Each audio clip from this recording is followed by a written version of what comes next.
जय महाराष्ट्र में इस्तकबाल आपका। मैं हूं आपका मेजबान रहीम अहमद खान। नजर डालेंगे रियासत महाराष्ट्र के तमाम बड़ी खबरों पर। आगाज हेडलाइंस के साथ करते हैं। भीड़ और परभनी में हालात मामूल पर लाने और मसाइल को हल करने के लिए मुत्तहिदा कोशिशों की जरूरत है। शरद पवार ने की देवेंद्र फडणवीस से बात।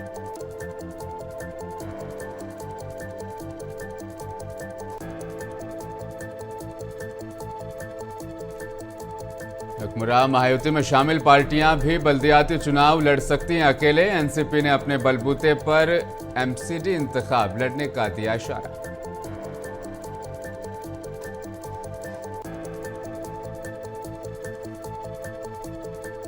शिवसेना रुकन पार्लियामेंट संजय राउत की वजाहत। कहा, अपोजिशन इंडिया ब्लॉक या महाविकास अघाड़ी की तहलील करने का नहीं किया मुतालबा।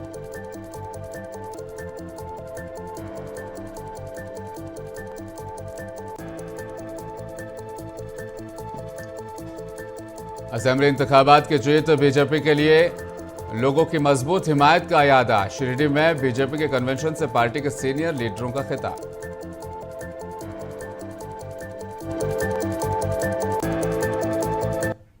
वही आपको बताते चले, अब एमवीए अकेले अपने बलबूते पर चुनाव लड़ने का इरादा रख रही है। आपको बताते चले, शरद पवार ने इस बात की तस्दीक कर दी है। कल संजय राउत ने भी इसी जिमन में बयान देते हुए कहा था कि इंडिया अलायंस के बाद अब एमवीए भी अपने बलबूते पर इंतखाबात लड़ सकता है। तो वहीं बीड़ में सरपंच के कत्ल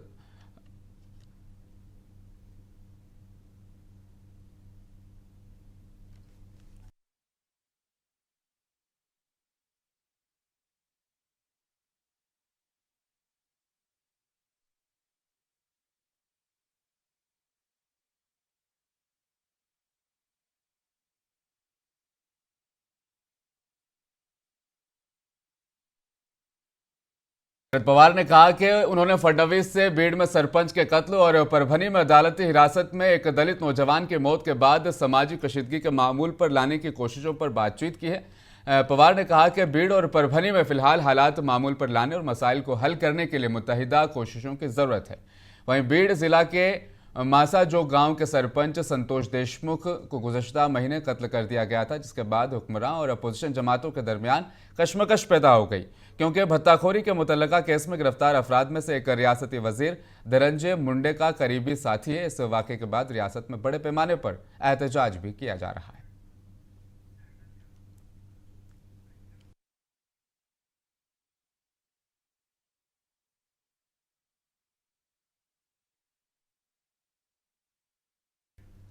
तो महाराष्ट्र की सियासत में हलचल के आसार दिखाई दे रहे हैं। जैसे जैसे एमसीडी इंतखाब करीब आ रहे हैं, महायुति में टूट फूट के इशारे मिलने शुरू हो गए हैं। महायुति में शामिल BJP, NCP, Ajit Pawar group और शिवसेना शिंदे ग्रुप के लीडरान लगातार कुछ ऐसे बयानात दे रहे हैं जो जाहिर करते हैं कि महायुति में सब कुछ ठीक नहीं है। अब एनसीपी ने अपने दम पर एमसीडी इंतखाबात लड़ने के इम्कानात का इशारा दे दिया है। एनसीपी लीडर नवाब मलिक ने एक मीटिंग में खुद इन्हिसारी का नारा देते हुए म्यूनसिपल कॉरपोरेशन इंतखाब तनहा लड़ने का मुतालबा किया है। नवाब मलिक के इस मुतालबा के बाद ही कयास लगाए जा रहे हैं कि अजीत पवार महायुति से अलग होकर इंतखाब लड़ सकते हैं।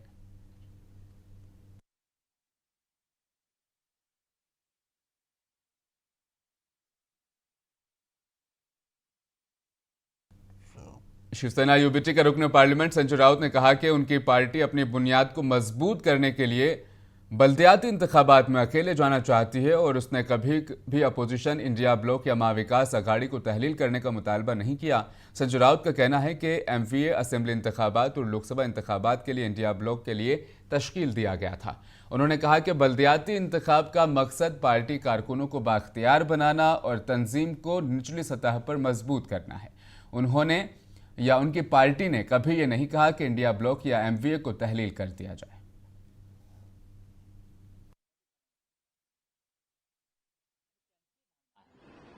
ही स्थानिक स्वराज्य संस्था आपण सोवळावर लढायला हव्या, ही त्यांची भावना आहे। महाविकास आघाडी विधानसभेसाठी होती, मी असं कधी म्हटलेलं नाही। शिवसेनेच्या कोणत्या नेत्याने असं म्हटलेलं नाही की इंडिया आघाडी फुटली आहे, महाविकास आघाडी फुटली आहे। स्थानिक स्वराज्य संस्थेसंदर्भात जर आम्ही एक भूमिका मांडत असू आणि भूमिका यासाठी मांडतो की माननीय शिवसेना पक्षप्रमुख उद्धव ठाकरे हे गेले महिनाभर साधारण राज्यभरातल्या कार्यकर्त्यांना भेटतायत, पदाधिकाऱ्यांना भेटतायत आणि त्यांची भावना आहे की स्थानिक स्वराज्य संस्था आपण स्वबळावर लढायला हव्या, ही त्यांची भावना आहे. महाविकास आघाडी विधानसभेसाठी होती, इंडिया आघाडी लोकसभेसाठी होती. स्थानिक स्वराज्य संस्थेसाठी ही आघाडी स्थापन झाली नव्हती. आम्ही भारतीय जनता पक्षाबरोबर असताना सुद्धा मी असं कधी म्हटले. तो वही कांग्रेस लीडर वर्षा गायकवाड़ ने संजय राउत के बयान पर अपना रद्दअमल जाहिर करते हुए कहा कि महाविकास आघाड़ी से मुतालिक उमूर इत्तेहादी पार्टियों की क़यादत तय करेगी. उन्होंने कहा कि क़यादत जो फैसला करेगी उसे कबूल किया जाएगा. ताहम वर्षा ने कहा कि फैसला जो भी हो वो मीडिया के तवस्सुत नहीं बल्कि पार्टी ज़राए से मंजर आम पर आना चाहिए.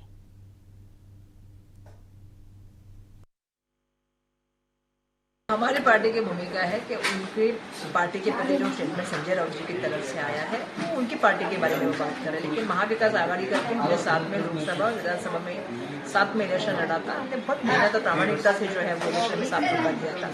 हमारे कार्यकर्ताओं का कहना है कि उस समय हमें ज़्यादा सीटें नहीं मिली, बिल्कुल इंडिपेंडेंट इलेक्शन लड़ना चाहिए. ये निर्णय जो होता है आघाड़ी का वो ज्येष्ठ नेता करते हैं. जो हमारी पार्टी के नेता है वो आदरणीय उद्धव बाळासाहेब ठाकरे जी की इसमें क्या भूमिका है बैठ के तय करेंगे. जो भूमिका आएगी वो भूमिका हम स्वीकार कर लेंगे. हमारे नेता आदरणीय मल्लिकार्जुन खड़गे साहब, आदरणीय राहुल गांधी जी इसके बारे में तय करेंगे. हम अपनी भूमिका बिल्कुल रखेंगे कि कार्यकर्ताओं की क्या मनीषा है. और जब आप आघाड़ी में होते हो तो कोई भी चीज़ डिस्कशन करके आनी चाहिए, ना कि मीडिया के सामने आनी चाहिए. तो मैं ये अपेक्षा करती हूँ कि आदरणीय उद्धव बाळासाहेब ठाकरे जी इस बारे में बात करेंगे नेताओं से हमारे केंद्र के. उसके बारे में जो निर्णय आएगा उसको हम स्वीकार. महाराष्ट्र के आइंदा बल्दियाती इंतखाबात में इंडिया ब्लॉक के तमाम जमातों ने अकेले चलो का नारा बुलंद किया है. शिवसेना एनसीपी ने अकेले इलेक्शन लड़ने का फैसला किया है. कांग्रेस अलग थलग होती नजर आ रही है. इसके बारे में बीजेपी ने इंडिया ब्लॉक के इत्तेहाद पर तंज किया है. मीडिया से बातचीत में सुप्रिया सुले ने कहा कि जब शिवसेना और उद्धव बीजेपी के साथ थे तब भी दोनों पार्टियों ने बल्दियाती इंतखाबात अलग अलग लड़े थे. अगर हम भी तन्हा इलेक्शन लड़ें तो इसमें कोई हर्ज नहीं है.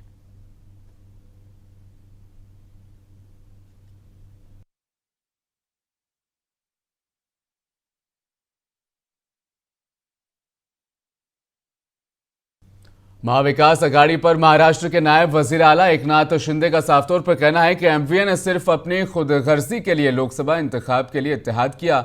इलेक्शन खत्म, रिश्ता खत्म, आघाड़ी खत्म हो गया. शिंदे ने कहा कि उन्होंने बाल ठाकरे के नजरियात को तर्क कर दिया तो लोगों ने उन्हें असेंबली इंतखाबात में उनकी जगह दिखाई.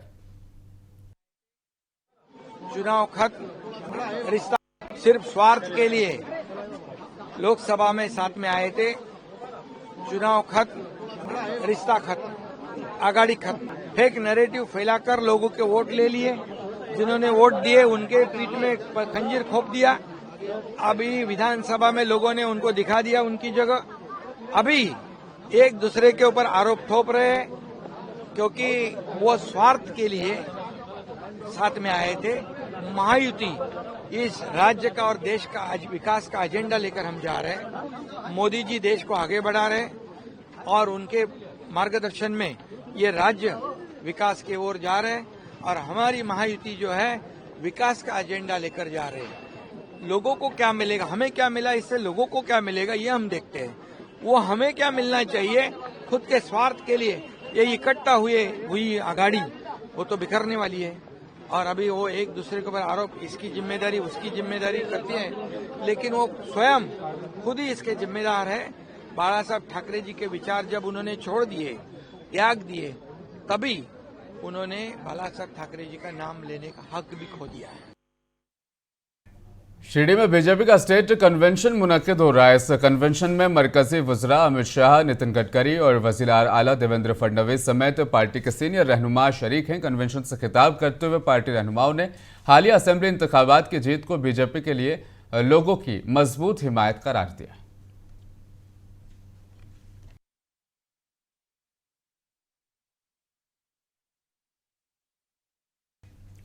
एमएलए और महाराष्ट्र के साबिक वजीर रविंद्र चौहान को बीजेपी की रियासती यूनिट का कारगुजार सदर मुकर्रर किया गया है. चौहान थाने जिले के डोंबिवली से 4 बार एमएलए रह चुके हैं. उन्हें महायुति हुकूमत में इस मरतबा वज़रात नहीं मिली. मासी में वो काबिनी वजीर रह चुके हैं। नई जिम्मेदारी मिलने पर चौहान ने कहा कि वो पार्टी को मजीद मजबूत करने के लिए काम करेंगे।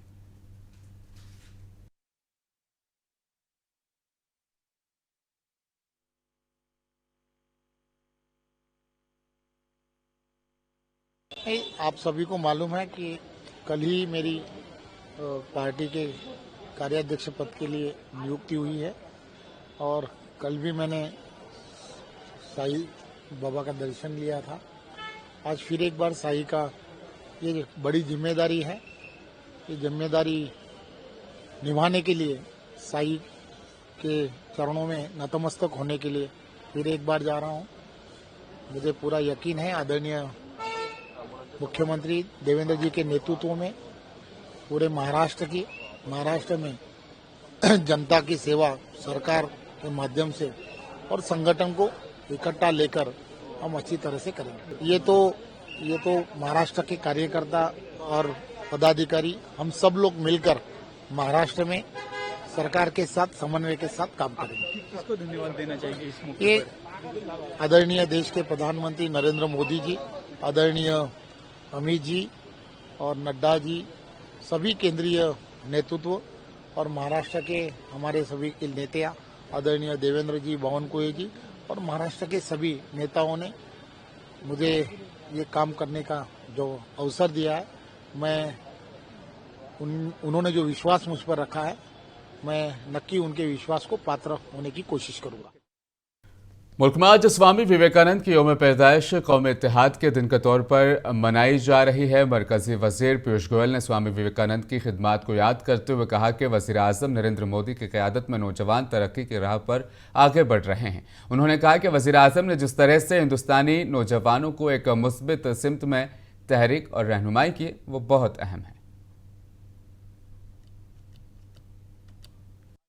यूथ डे है। हम स्वामी विवेकानंद जी का जन्मदिन मनाते हुए प्रधानमंत्री नरेंद्र मोदी जी के नेतृत्व में जिस प्रकार से देश के युवा युवतियों को एक नए भारत के निर्माण में जोड़ा जा रहा है, उसको सेलिब्रेट करते हैं, उसका आज उत्सव मनाते हैं। माननीय प्रधानमंत्री जी भी दिल्ली में भारत मंडपम में आज देश भर से आए विकसित भारत एम्बेसडर्स के साथ विकसित भारत 2047 की युवा युवतियों की क्या कल्पना है, उस पर चर्चा करने वाले हैं। मेरा भी सौभाग्य था, परसों महाराष्ट्र और गोवा से जो 125 बच्चे उस विकसित भारत कार्यक्रम में आज शामिल होने वाले हैं मोदी जी के साथ, उनसे मैं भी मिला परसों और उनका उत्साह, उनकी सोच, उनके भारत के प्रति निष्ठा देखकर बहुत ही आनंद आया। आज मुझे आनंद है कि वॉटन इंडिया इकोनॉमिक फोरम में भी भारत के युवा युवती जो अच्छी शिक्षा। आज जीजा माता का यौम पैदाइश है। इस सिलसिले में रुकन पार्लियामेंट सुप्रिया सुले ने बुल्ढाना सिंदखेड़ा का दौरा किया और जीजा माता की मूर्ति पर फूलों का हार चढ़ाया। छत्रपति शिवाजी की मां जीजा माता की जाए पैदाइश न सिर्फ अकीदतमंदों की अकीदत की जगह है, बल्कि सिंदखेड़ा राजा का यह किला सियाहती मकाम भी है। एक अरसे से इस जगह को बैनुल-अक़वामी सियाहती मकाम बनाने का मुतालबा भी किया जा रहा है। सुप्रिया सुले ने मीडिया से बात करते हुए कहा कि अगर मौजूदा हुकूमत ने इसे बैनुल-अक़वामी सियाहती मकाम नहीं बनाया तो उनकी पार्टी सड़कों पर एहतजाज करेगी। करतोय महाराष्ट्र सरकारला मागणी मी अनेक वर्ष सातत्याने तुमच्या सगळ्यांच्याच बरोबरीने आपण ही मागणी करतोय। महाराष्ट्र सरकारला मी विनंती करते की याचं काम तातडीने सुरू करावं आणि जर तातडीने हे सुरू नाही झालं किंवा या बजेटमध्ये मोठं काही आपल्याला निधी याच्यात प्राप्त नाही झाला तर आम्ही सगळे रस्त्यावर उतरून आंदोलन करू। तो वहीं शिवसेना के एमपी मिलिंद देवड़ा का कहना है कि हम क्रेडिट के लिए काम नहीं करते। आज वर्ली में सबसे बड़ा मसला मकानात का है। शिवसेना और खासतौर पर महाराष्ट्र हुकूमत पुरज़्म है कि जिस तरह से मुंबई आगे बढ़ रहा है उस तरक्की के सफर में आम लोगों का भी किरदार होना चाहिए। मिलिंद देवड़ा ने कहा कि उनके आंजहानी वालिद ने हमेशा कहा कि सियासत का मतलब इलेक्शन जीतना या इक़्तिदार हासिल करना नहीं है, बल्कि ज़रूरतमंदों के काम आना है।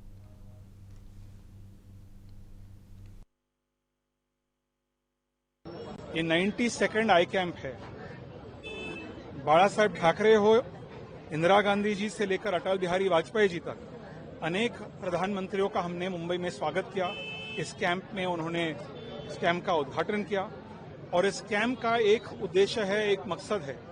इसमें हम राजनीति नहीं करते हैं, इसमें जो समाज सेवा है, समाज सेवा पर ध्यान देते हैं। आपने देखा होगा बहुत कम कार्यक्रमों में कोई राजनेता आते हैं, भाषण देते हैं, इसमें कोई भाषण नहीं, केवल जरूरतमंदों की आंखों पे हमने चश्मा लगाया। और मैं मानता हूं कि शिंदे साहब में, मुरली भाई में, बाला साहेब में एक जो बहुत बड़ी सिमिलैरिटी है कि वे समाज कारण में, समाज सेवा में बहुत विश्वास करते थे। आज मुंबई शहर में गुज़श्ता 3 सालों से नबी अकरम सल्लल्लाहु अलैहि वसल्लम के लिए एक मुहिम चलाई जा रही है। इसका मकसद मुख्तलिफ मज़ाहिब से ताल्लुक़ रखने वाले लोगों में हज़रत अक़दस मोहम्मद मुस्तफ़ा सल्लल्लाहु अलैहि वसल्लम की ज़िंदगी, आप सल्लल्लाहु अलैहि वसल्लम की तालीमात से वाकिफ़ कराना है। साथ ही लोगों में मोहब्बत और भाईचारे को फ़रोग़ देने पर भी जोर दिया गया। इस मुहिम के तहत मुंबई के इस्लाम जमखाना में एक मीटिंग का इनेकाद किया गया, जिसमें उलमाए किराम और समाजी रहनुमा मौजूद थे। इस मीटिंग में गुज़श्ता साल मुहिम में काम करने वाले तमाम रज़ाकारों और तंजीमों को असनाद से भी नवाजा गया। तो ये साल बहुत ही इम्पोर्टेंट है। हम ये 1500 साल का जो जश्न है बहुत शानदार तरीके से मनाएंगे।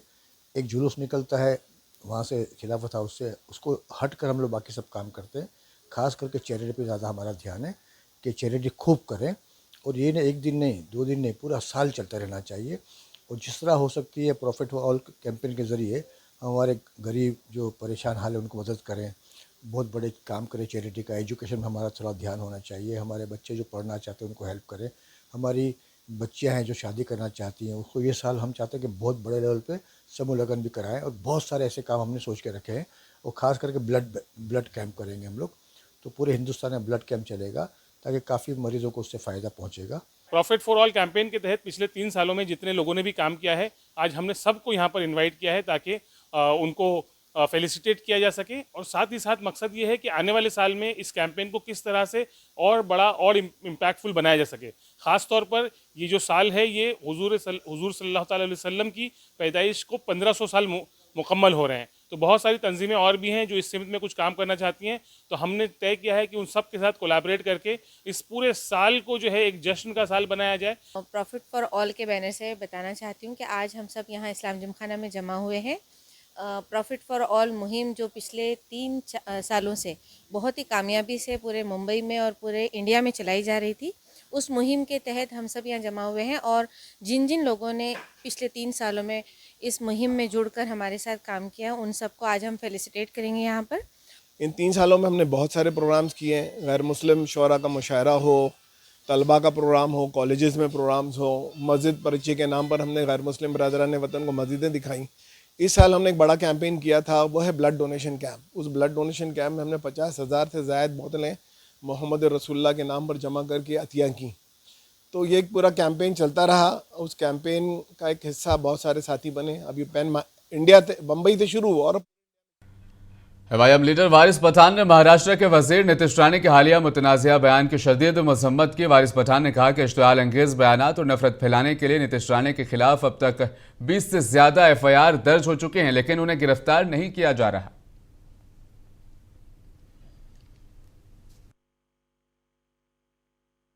नीतीश राणे को तो इस तरह के अनाप शनाप बकवास करने की आदत है।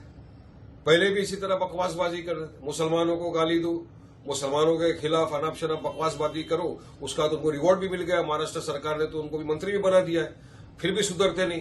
पहले भी उन्होंने कहा था कि मुसलमानों की मस्जिद में घुस के उनको चुन चुन के मारेंगे। क्या हुआ? हमने तो कहा था आजा बेटा, हम बैठे मस्जिद में, आएगा 2 टांग पे मगर जाएगा तो स्ट्रेचर पे।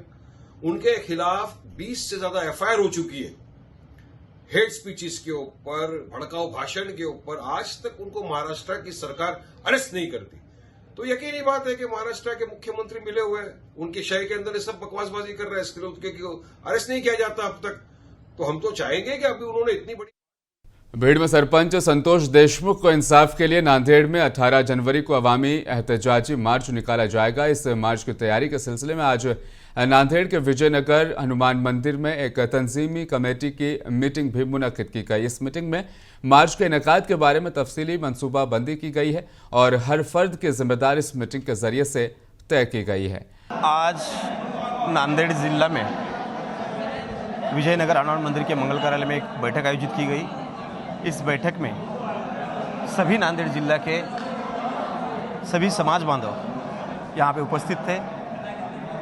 आने वाले 18 जनवरी को नांदेड़ में भव्य जन आक्रोश मोर्चा का आयोजन किया गया है। मस्साजोग जिला बीड़ में सरपंच संतोष देशमुख और परभनी में सोमनाथ सूर्यवंशी, हमारे दोनों बहुजन युवाओं का जिस तरह से कत्ल किया गया है, जिस तरह से खून किया गया है, ये खून सभी इंसानियत को कहीं ना कहीं दुजरा देने वाली थी, संविधान को कहीं ना कहीं चैलेंज देने वाली थी। इस देश में, इस राज्य में घटना जीवित है या नहीं, इसका प्रयास हम जैसे आम लोगों को करना पड़ रहा है। इसलिए ये राज्य सरकार के खिलाफ और एक घटना करने वाले आरोपियों के खिलाफ जल्द से जल्द ज़्यादा से ज़्यादा सजा, ज़्यादा से ज़्यादा कड़क शासन कैसा हो, इसलिए ये जन आक्रोश मोर्चा का आयोजन नांदेड़ डिस्ट्रिक्ट। वहीं हुजूम से भरी ट्रेन से गिरकर बेटे के अलमनाक मौत के 14 साल से ज्यादा अरसे के बाद बॉम्बे हाईकोर्ट ने रेलवे को 8 हफ्तों के अंदर 8 लाख रुपए का मुआवजा मुतवफ़ी के वालिदैन को अदा करने का हुक्म दिया है। अदालत ने कहा कि यह जाहिर करने के लिए काफ़ी शवाहिद मौजूद हैं कि मुतवफ़ी हादसाती तौर पर ट्रेन से गिरा था। रेलवे एक्ट के तहत मुतवफ़ी के अहल खाना मुआवजे के लिए अहल हैं। वाज़ेह रहे कि 8 मई 2010 को नासिर खान नामी शख्स की लोकल ट्रेन से गिरकर मौत हो गई थी। मुंबई के मरीन ड्राइव में साबिक फौजियों का दिन मनाया गया। इस तकरीब में रियासती गवर्नर सीपी राधाकृष्णन ने भी शिरकत की। इस मौके पर साबिक फौजियों ने परेड में हिस्सा लिया। इस दौरान मुल्क के लिए अपनी जानों का नजराना पेश करने वाले शहीदों को खिराज अकीदत पेश किया गया। ये बहुत अच्छा दिन है आज, और हिंदुस्तान की आर्म फोर्सेस जो है, आर्मी, नेवी एंड एयरफोर्स, ऐसी सर्विसेज कहीं नहीं है दुनिया में, और हमें बहुत घमंड है। और हिंदुस्तान बिल्कुल सेफ है as long as our arm forces are there. मैंने नेवी में 25 साल गुजारे थे, और मेरी भावना यह है कि जो नौजवान बच्चे और जो लड़के और लड़कियां हैं वो फौज में दाखिल होनी चाहिए। तो आज मुंबई में वानखेड़े स्टेडियम के 50 साल मुकम्मल हो रहे हैं। इस मौके पर मुंबई क्रिकेट एसोसिएशन के कप्तान सुनील गावस्कर को एजाज से नवाजा गया। इस दौरान मुनक्किद तकरीब में कई साबिक क्रिकेट खिलाड़ियों ने भी शिरकत की।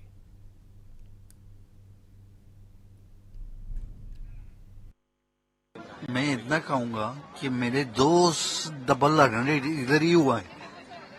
इंग्लैंड के सामने इधर 2 डबल 100 मैंने की है, तो बहुत सारी यादें बहुत है मेरे पास। तो मैं इतने कहूँगा, मेरे सब फ्रेंड्स और मेरे से एक साथ खेले हुए सब मिले मेरे बहुत। खबरों में फिलहाल इतना ही। जाने से पहले रुख करेंगे हेडलाइंस के जानिब।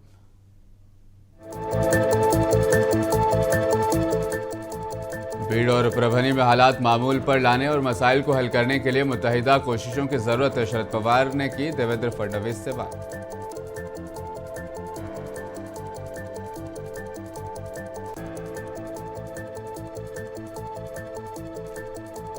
हुक्मरान महायुति में शामिल पार्टियां भी बल्दियाती चुनाव लड़ सकती हैं अकेले। एनसीपी ने अपने बलबूते पर एमसीडी इंतखाब लड़ने का दिया इशारा।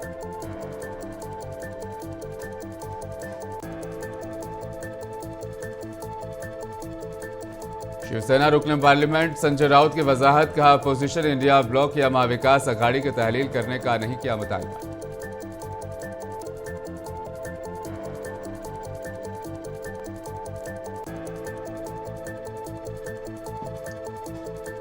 असेंबली इंतखाबात की जीत बीजेपी के लिए लोगों की मजबूत हिमायत का यादा। शिरडी में बीजेपी के कन्वेंशन से पार्टी के सीनियर लीडरों का खिताब।